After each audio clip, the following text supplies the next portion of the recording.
Hey guys, I'm IzDaisho and I'm here bringing you some Hearthstone. Today I won't be playing Constructed, I just wanted to show off that I'm rank 2 5 stars, so close to being, oops, sorry about that, so close to being a legend, but yeah, we're going to play some Arena. I do want to get a couple more cards, I need a Karen still, so anyway, playing with this deck 1-1 right now, not a great record, but not a terrible one either. I can be okay with it. Win a few more games in a row. Losing the first one isn't so bad. I know I'm going to lose one eventually, so I'm not really too upset about it, and I should be able to contribute. But anyway, I've thought about just recording all the constructed games that I'm playing and just uploading them, but I can barely even talk. It would be too hard to be recording all those games because I play for a long time. So, man, it is so much different playing constructed than limited. But this hand is pretty good. I would like another 2-drop. If I can rip another 2-drop as my first draw, that'd be nice. I still reasonably could coin out the panda here. Yeah, I think I will. Because I have the earthen ring, so I can just draw next turn and be okay with it. And hopefully I will draw into a soulfire or something like that, so I can still get some board advantage. Even though I'm only playing a panda. Okay, so he's just going to Arcane Missiles. It's like a 50% chance to kill my creature, so not too upset, but a little bit annoying. There's an Elven Archer, and he has thoroughly beaten back my original board aggression, but that's okay, because next turn I can drop an Earthen Ring or an Emperor Cobra, and then follow it up with a Chillwind Yeti. So we're looking pretty good here. And there's another Earthen Ring. I remember I picked up a couple of these. I do really like Earthen Ring in the arena with Warlock. You draw a lot, and sometimes you just lose to these kinds of things, so that would suck. Alright, this would be really bad if I didn't have Dark Iron Dwarf, but fortunately he's gonna work his little 6/4 magic here, and donate a couple of power here, and then still survive and be the biggest thing on the board, which is basically the ideal situation for Dark Iron Dwarf. There is a Chillwind Yeti, and it looks like I can do the same thing here. Ooh, this is going to be a spicy turn. We must cleanse the Sunwell. So, I can do that. And then panda this back, and then still Soulfire. I wonder which one hopefully I'll lose the Elven Archer. Alright, losing the Cobra is not so bad either, because hopefully I'm not going to face anything too big here. I guess it would be a little bit annoying if my opponent dropped a Boulder Fist Ogre. I wouldn't really have a good way of dealing with a Boulder Fist Ogre here. I mean, I guess I could just throw both these guys at it and drop an Elven Archer, so wouldn't be the end of the world. Chillwind Yeti is not a good play here, unless he has like a mirror image or something. Okay.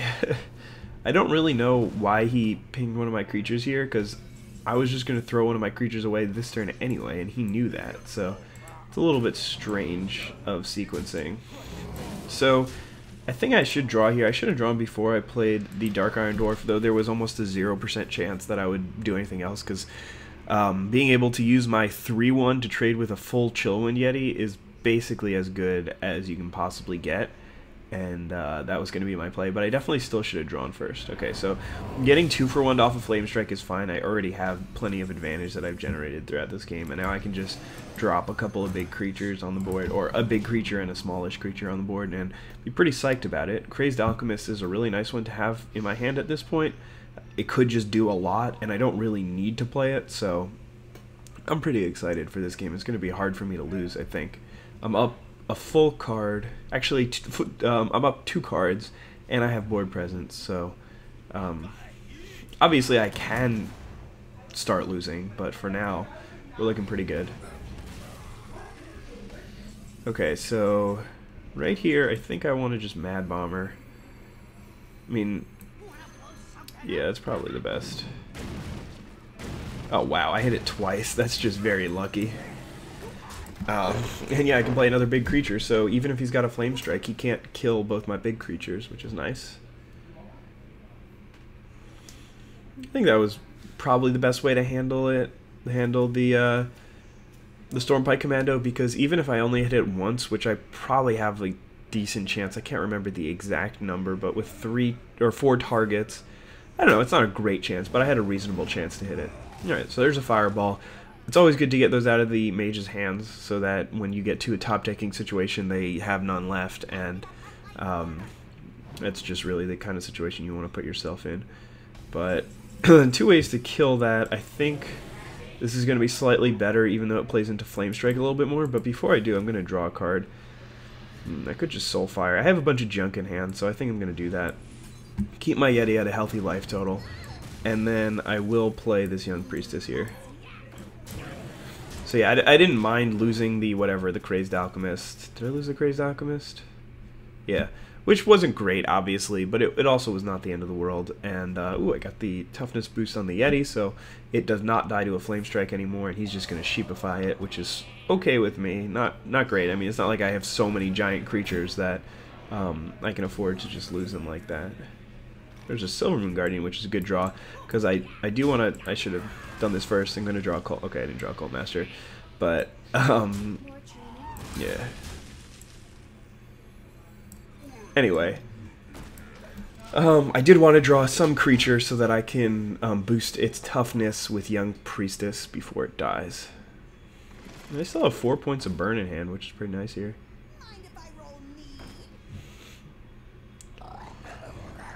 Wow, that's a little board you got there going on. Probably just gonna play Hellfire here, so I don't have to deal with any of that. Summoning Portal's kind of irrelevant. All right, I can go down to 18. That's fine. All right, and unfortunately, I can't do anything but Hellfire and Elven Archer here. Brings my opponent down to 5 life, so has to answer this Boulder Fist Ogre, which is doable. I mean, Flame Strike will do it, Fireball, Polymorph, Frostbolt, Frost Nova, Cone of Cold. Basically, most of the mage spells will deal with it. Blizzard, Pyroblast. Oh, if my opponent has a mage spell in hand, then you can probably hit this this Ogre with something. That's what I'm trying to say. Alright, so I mean, I just got consistent advantage over drawing cards basically every turn and controlling the board pretty well so that my opponent couldn't attack my face, because my opponent almost never had any creatures that he could even attack with. So definitely put me in a favorable position, and I was pretty much winning that game from the start after turn 3. Oh, no, actually, no. It was all that value that I got out of the Dark Iron Dwarfs, or the one Dark Iron Dwarf that I played a couple of times, and then that... I don't know. Alright, another mage. We don't really want to see mages because the hero ability is just nowhere near as good against mage as it is against other heroes, because when a mage is the best at burning you out with fireballs, which is a common spell, and it's a really bad opening hand. I think I am going to play the Young Priestess to force him to burn the coin, but I am not happy about it.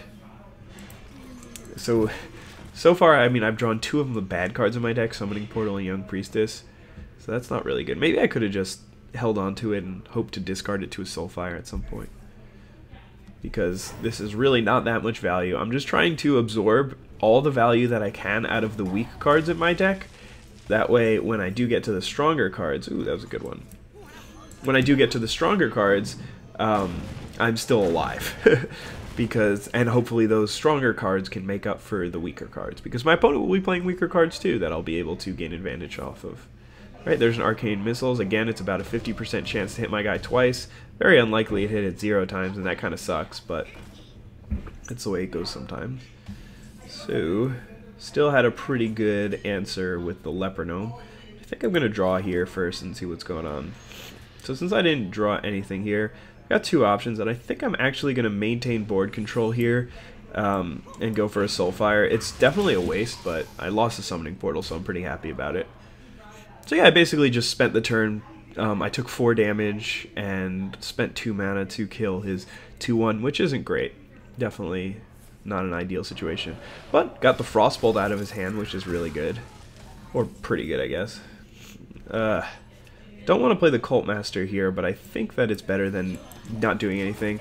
My opponent is just going to start Fire Blasting it, then that'll give me enough time to maintain board control for real, and that'll be pretty nice. But if it eats a Frostbolt, then that's also fine with me. 1-for-1ing that card, very, very happy to do that at this point in the game, because I just really needed to bridge the gap between that turn and when I can start playing big creatures. If I can play this, and then the Ogre, and then copy the Ogre, my opponent's going to have a really hard time beating that, I think. I mean, could have, like, Fireball. That's a thing, I guess. Earthen Ring, Farseer. Yeah, let's do that. And then, what do I want to pick up here? Maybe I'll just pick up the Earthen Ring and threaten to do that again. Because I don't really want to be losing much more health. I could do like Earthen Ring on myself if he does manage to kill this next turn, which wouldn't be great, but also wouldn't be terrible. Because I do want to gain some health so that I can start drawing cards again. I didn't get to play the Ogre this turn, though. I could have just traded and played the Ogre, but I think that this is a little bit more valuable. Maybe it'll bait out a Blizzard or something. There's a Wind Fury Harpy. Seems like a pretty good thing to copy here.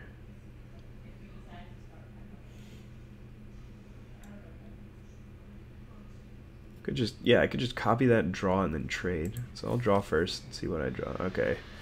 Well, that's much better. This way I don't have to trade both my creatures. I set up a pretty decent Flame Strike turn for my opponent, but I can still Boulder Fist Ogre and draw next turn. This is definitely looking pretty good for me. Interesting play. I don't have a great way of dealing with that.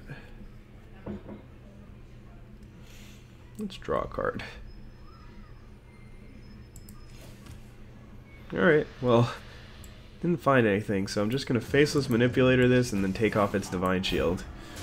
And then hopefully draw into a Shattered Sun Cleric or a Dark Iron Dwarf or something like that, or I don't know, man. I mean, there's not that much that'll really help me. That was a really good play for him in that spot. I had 2 4-power creatures, so a 4-power Divine Shielder is really good. So he's just going to pick that up and get another Divine Shield out of it, which is a pretty good play.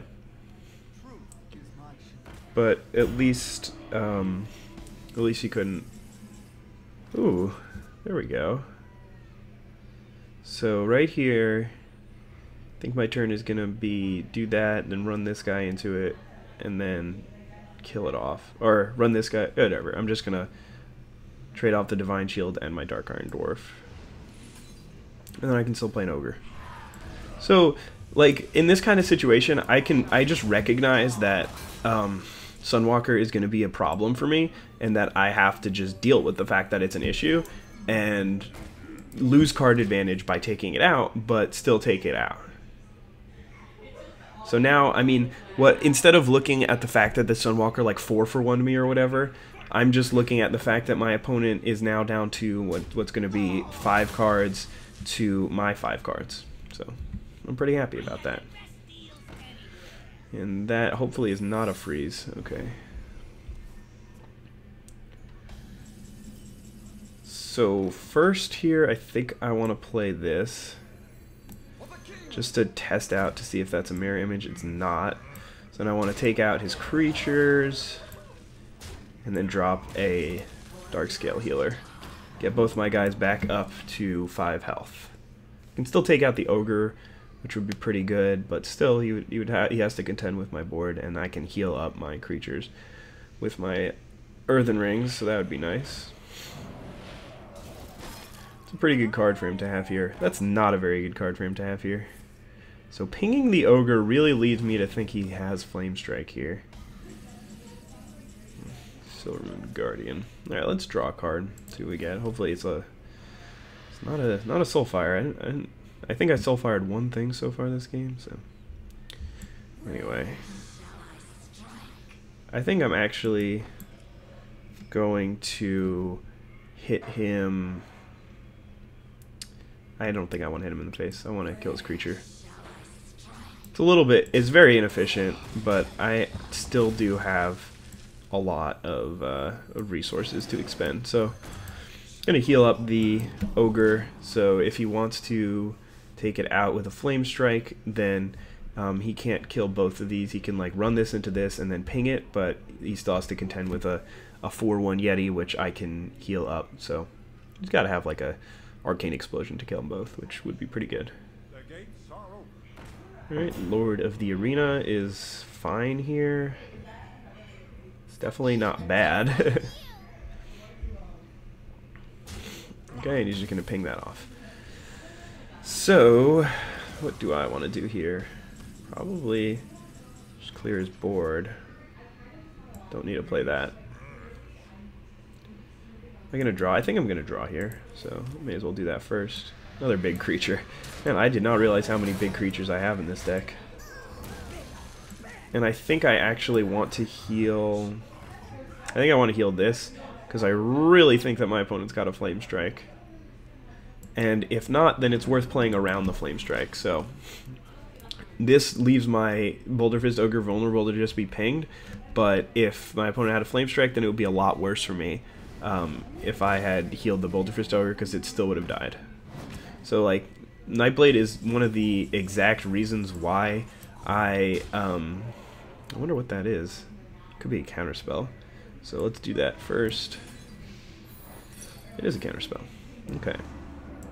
I don't want to draw any more cards here. Don't want to lose 2 Pyroblast, so still gonna go ahead and play a couple of creatures out that both don't die to Flame Strike. And I definitely have set up lethal here for my opponent next turn. And with 9 cards in my deck, 2 of them being Soulfires and 2 possible draws, that is a reasonable chance that I can hit it. Not an amazing chance, but looks like my opponent never did have that Flame Strike, so just playing around nothing for a while. But that's death, right? Yeah, for sure. Right? Whatever. I think that my opponent was dead on board, but that's fine. Don't feel like doing math here. I have to take a phone call. But that was a pretty swift beatdown, and I will upload one more video with this. So I'm just gonna take a quick break, and I will be right back at 3-1.